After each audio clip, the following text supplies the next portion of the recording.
Thank you. Issue number 22 is the increase of household goods mover charge. So issue number 22 is to increase the cap of the transportation rate from 0.7% to 1.0%. That is to provide revenue to support the transportation rate fund. It looks like we've had a significant decrease in the amount of goods movers since 2008, so there are less revenue streams into the fund. This would allow the PUC to look at what is necessary to support our operations, and if any adjustment is needed, we will do that. If additional revenue streams are identified through enforcement activities, it will also allow the PUC to downward adjust the rate. So this is just the cap, not actually a surcharge increase. All right, thank you. And we agree with the staff recommendation. Thank you. Any additional comments? Public comment. Mr. Chair and members, Chuck Cole on behalf of the California Moving and Storage Association. We respectfully ask for you to hold this item open. We do believe there are significant alternative approaches that can be used that will generate sufficient funds. We are fully supportive of making sure that those funds are there, but we want to not have what amounts to a 200% increase in 10 years on the rate cap. You're being provided right now with a copy of the resolution from 2005 that the PUC adopted. In there, they agreed that we would increase from 0.5% to 0.7% the amount of the rate, and that's of the gross sales of a mover, in order to get the department to comply with stronger enforcement efforts for pirate movers. We think we've provided them with over 400 names and links to illegal movers who are harming California consumers. When they approach those folks, some of those come over and, in fact, become permittees. They'll pay the rates. They'll be lawful abiding businesses. We have about 1,100 lawful businesses now. We've routed 400 names to them since 2005, and virtually nothing has been done. In addition to that, if you are a restoration company and are doing moves and you're doing storage of furniture while you're remediating someone's water-damaged home, they are, in fact, performing moving and storage activities as defined in the law. We have our council opinion that states that that, in fact, needs to be enforced by the PUC. Enforcement of those two things alone would more than make up for the difference of the $616,000 that was taken in 2013-14 in order to pay back administrative overhead costs. That was a one-time payment out of the fund that was for 13 prior years. If you took right now a loan out of PUC URA and transferred it to the TRF, frankly, you could cover that and you would have revenue back in with stronger enforcement and enforcement of restoration companies as moving and storage entities. For that reason, we respectfully ask for you to keep this item open so that we can have continuing dialogue with the PUC. I would note that we didn't hear about this problem at all until we read about it in the finance world. We didn't hear about it from the Transportation Division at the PUC, and it was a big shock to us when we found out that they were going to increase that by that amount. We previously had approved the increase to the 0.7%, and we supported that bill. But this is not the way to do this. Thank you. Thank you. Good afternoon. My name's Steve Weidekamp, president of the California Moving and Storage Association. We're the 98-year-old trade association that represents legal and permitted carriers in the state of California. Legal and regulated movers oppose this rate fee increase, 0.7 to 1%. It may seem like a small number, but it's a big number to us. And you know, it's kind of unusual for us to take a position opposed to the PUC. We've been very supportive of them. As you'll see from that resolution in 2005, we agreed to an increase, based upon the belief that it would result in stronger enforcement. It has not.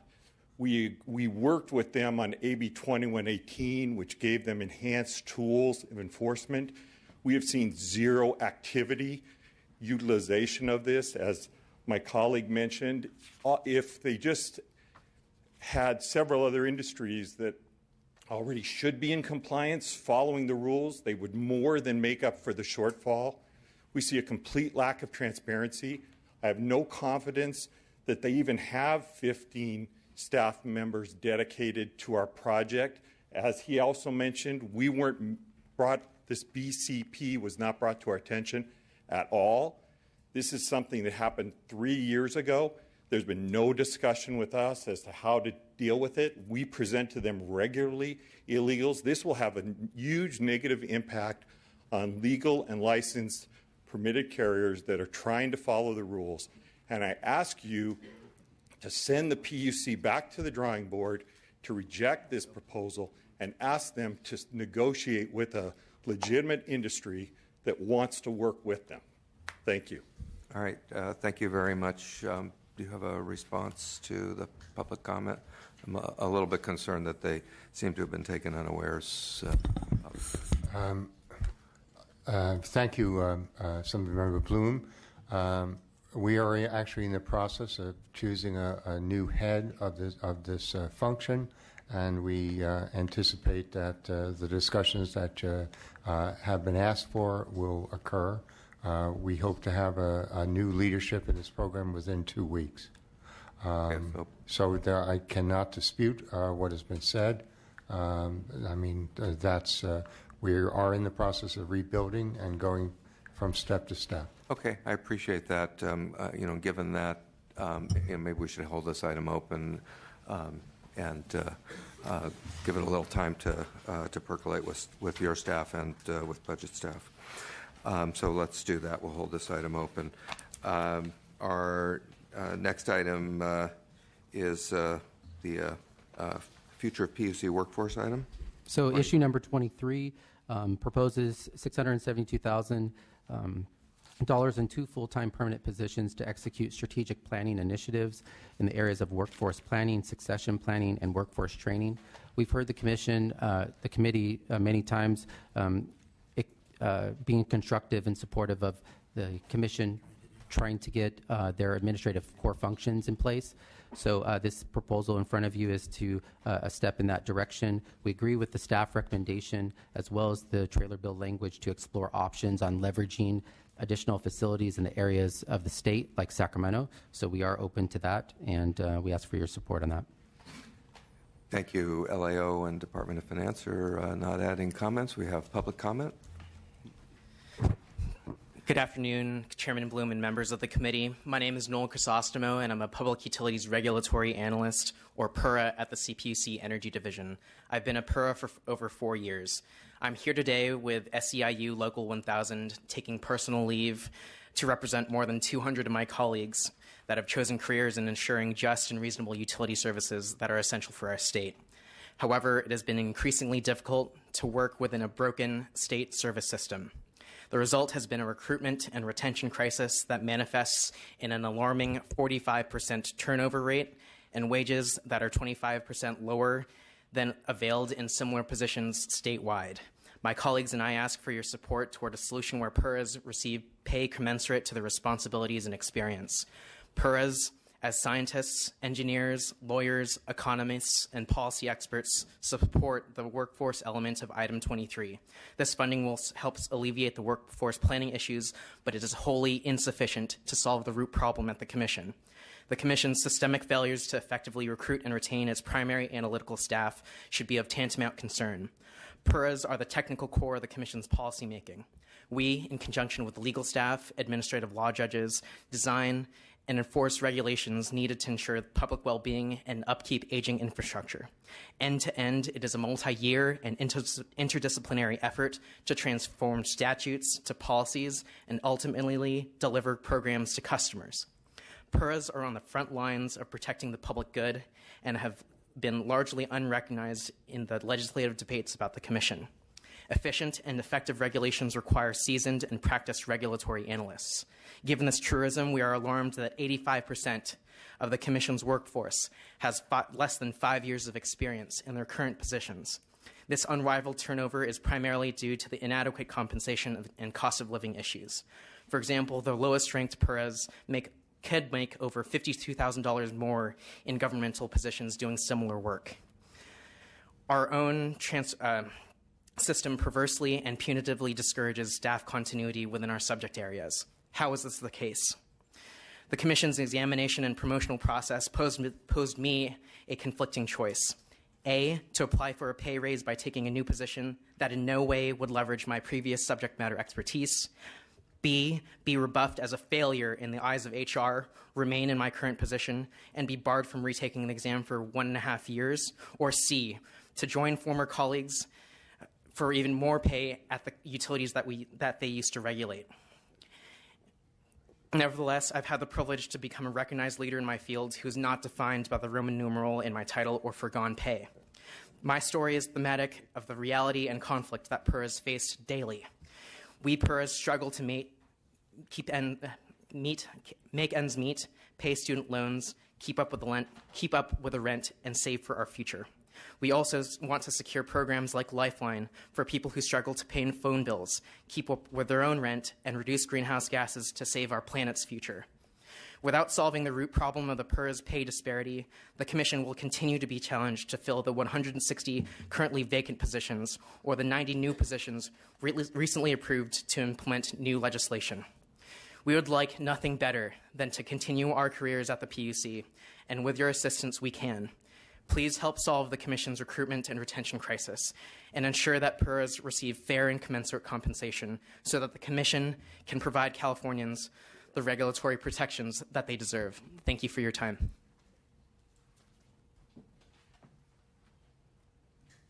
Thank you, Chair, members. My name is Rebecca Lee. I am also a member of SEIU Local 1000, and I do also work as an analyst at the CPUC, and so I will be much shorter.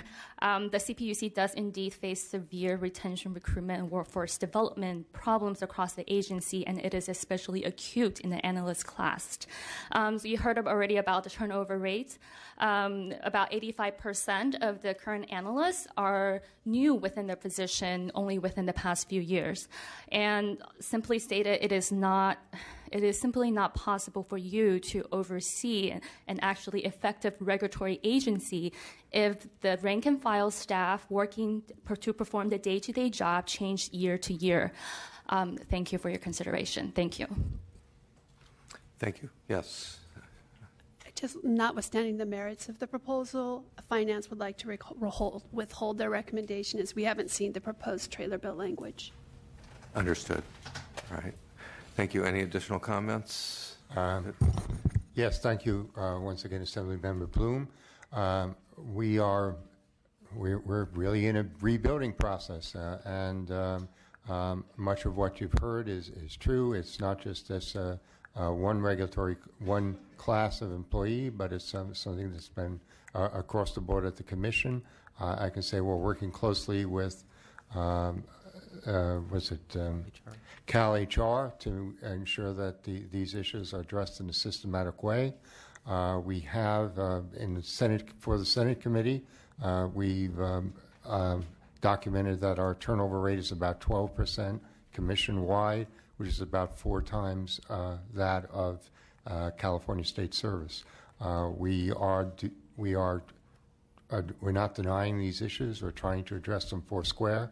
I've met with this group of employees numerous times, and it's a difficult issue that is before the Commission and before California government in general. Thank you. Those statistics are indeed, in a word, alarming. So I'm glad to hear that you're working hard to resolve the many issues that were raised.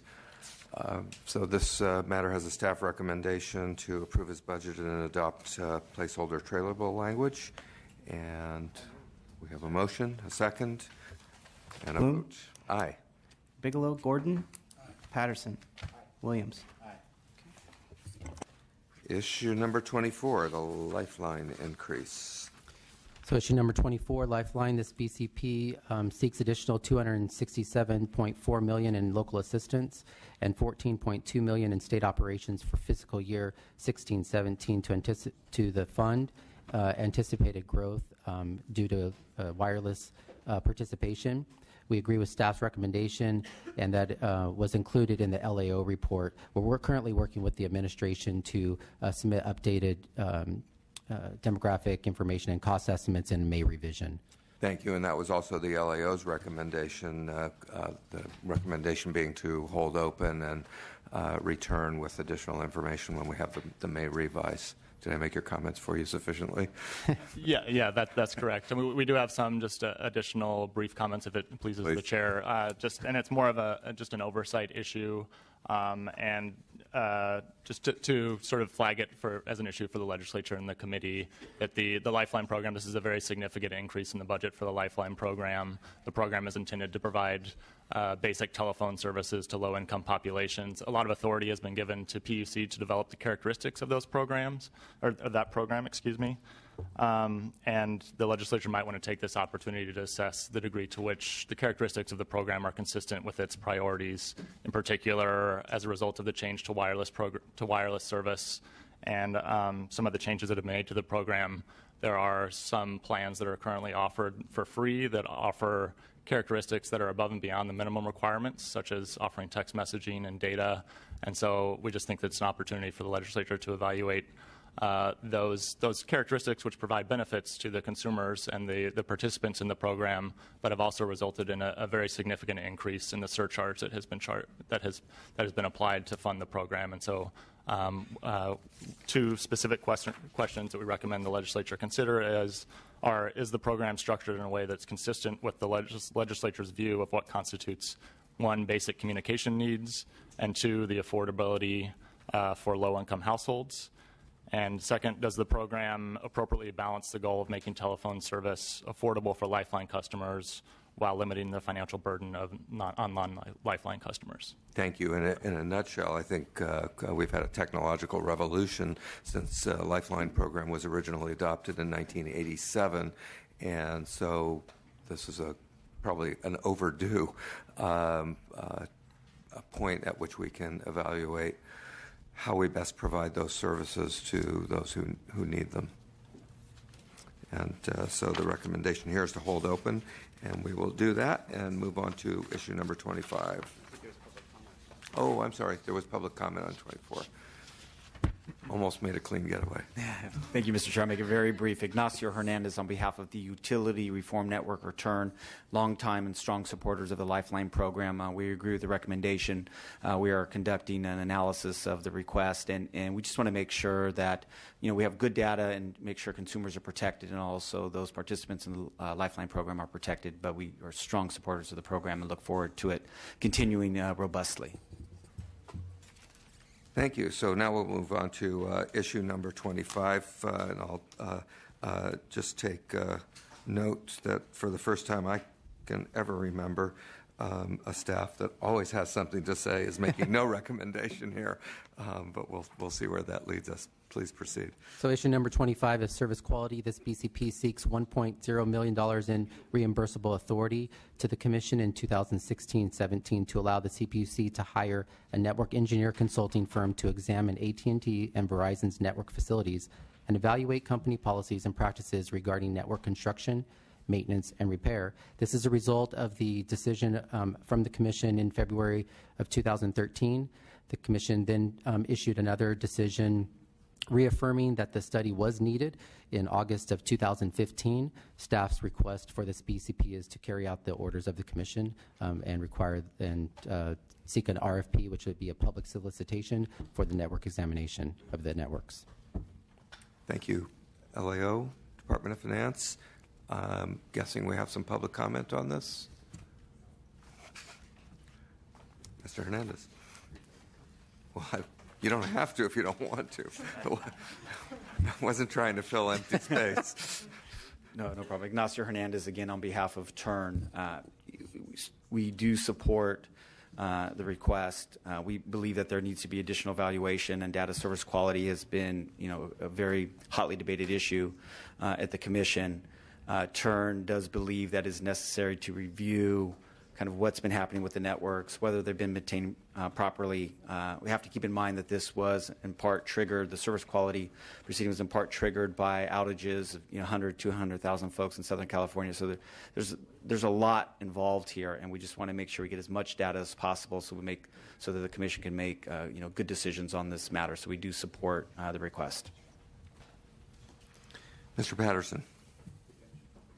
Yes. In the absence of a recommendation, and as member of the Utility Commerce, and maybe Mr. Williams wants to visit a little bit about this as well, but the concern that I have here is that firms that provide this kind of service and the like note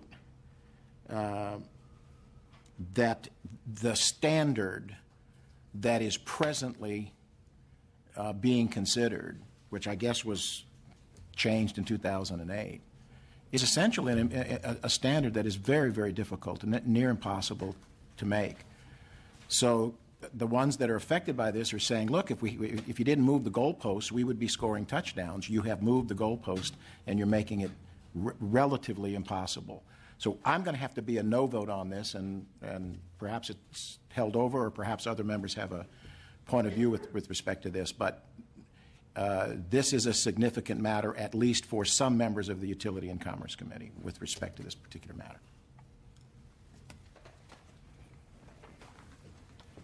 Mr. Williams? I do agree that it's questionable whether that goal outlined in 2009 is accomplishable. Can you respond to that idea, and what is the PUC's opinion of it since it's been nearly 6 years since that goal was established? This was one of the items that was brought up in a public proceeding before the Commission, and the network study was reaffirmed in 2015. One of the outcomes of the network study that the Commission is hoping to have is really to look at our existing service quality standards and see if they're appropriate. So the Commission is going to be looking at the outcome, or at least be able to opine on some of additional issues that the Commission feels that the record wasn't robust enough to decide on those. However, the topic did come up. We do assure you that once the study is completed, that information will be made public, and the Commission will then have parties respond on that. But one of the issues is exactly what Committee Member Patterson said, is to look at the service quality metrics and to see if those are appropriate at this time. So, and if I might do a follow-up question, that would determine whether or not the 2009 standard is even an appropriate standard. That's correct, and then also have data to decide what the new standard would be. So one thing is to decide that the standard is too hard to meet, but we do have other telcos that do meet the standard today. So we do have data that's in a staff report that was part of the record, where there are small telcos that do meet that standard. So this study is only for those telcos that were not able to meet the standard since 2009. So this study is intended to get to the root cause, so not just about meeting the standard, but actually might be data to consider what's causing folks to not meet the standard. With the goal, I assume, ultimately of providing a better customer service experience for the end users. We hope so, but also what this is about. And also just preserving the integrity of the landline service until we transition to newer technologies. Some of these alarms, rural California, folks that are on medical devices rely on the landline technology, so we just need to make sure that service quality is there until the transition happens. Thank you. So what's the pleasure of the subcommittee here? Well, my pleasure would be if we voted no. I mean, and just rejected this for the stated reasons. If that, so I'd make that motion. If is there a second? We were conferring over here. Your motion is to reject the Just funding? reject. I guess my only question would be then, how would we determine what the right standard is? Mr. Williams, straightforward question. There are some who think that the standard is under question. I'm a member of the committee that does not believe that the standard is under question, that it is a way too high a bar and is creating some real serious matters here. However, in absence of a second, I'd ask that it be held over. I do think that Mr. Patterson has a point. I guess I just don't understand what the route would be to determining the correct standard. I suppose some people would just want to go back to the previous standard. I'm not sure that we know that that's the appropriate either. And I think that's what this study is about, is to try and see if this is the right standard. If it's not, then what is the appropriate standard? So maybe I think the issue here is whether we want to spend $1 million to find that out. And I think given the importance, I was taken by the last statement that many people are still dependent on landlines for things that go beyond what we commonly think of, just the communication. It's for medical devices and things like that. So perhaps this money is well spent. I'm inclined to support the request. I'll move it. I'll second it. The motion is to approve, yes. Bloom, Aye. Bigelow, Gordon, Patterson, Williams. All right, we'll hold that open to see if we get a third vote, and see what happens when we don't have a staff recommendation. Leads to chaos in the world. So that was issue 25. We'll move on to issue 26. That'll never happen again. Right? Okay, issue number 26 is biogas study trailer bill language. This provision that requests the California Council on Science and Technology perform a study regarding the heat value specifications for biomethane before it can be injected in the common carrier pipeline, gas pipeline. Commission is in support of the trailer bill language and its urgency. This language will inform many other critical investments, such as gas from dairy digesters, which is a key strategy for the agriculture sector. We are aware that Assemblymember Williams does have, could possibly speak to the policy implications of something like this, but we are in fully support of the trailer bill language. All right, thank you. If there's no other comments at the dais, we'll see if there's public comment on this item. Seeing none, Mr. Williams, did you? I just think that this is vital. One of the biggest ways that we could diversify transportation fueling is with biomethane and reduce our GHGs, but we have had some integration issues, and I think really having the study that isolates what is legitimate and what is non-legitimate integration issues and how to solve some of them is important. But I don't have any pride of authorship. I would see that if this was done through the budget, I'd be happy to withdraw my bill. And to me, time is of the essence, and certainty is more important than authorship. So I support the recommendation. I'll take that as a motion to approve the trailer bill language. Yes, let's approve the trailer bill language. So moved. We have a motion and a second. The recommendation was hold open. Mr. Williams has suggested he's comfortable with the trailer bill language, and so he's made a motion. Appreciate it. I'm just going to abstain until we see language.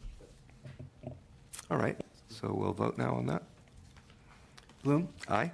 Bigelow, Gordon, Patterson,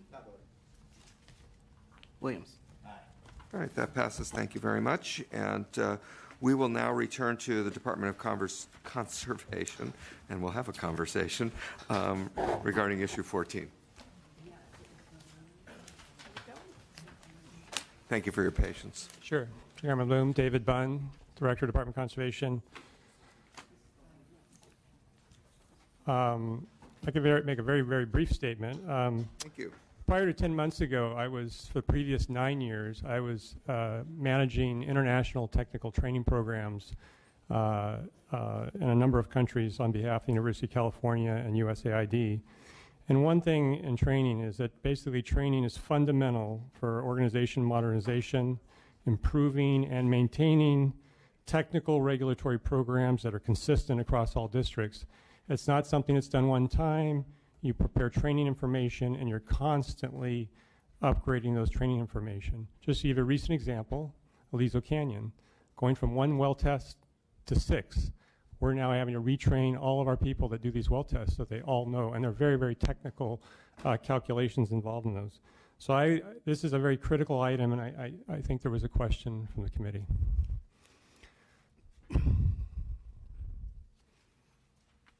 Yes, Mr. Gordon. Yeah, sorry. I guess the staff report says it, and I would echo it.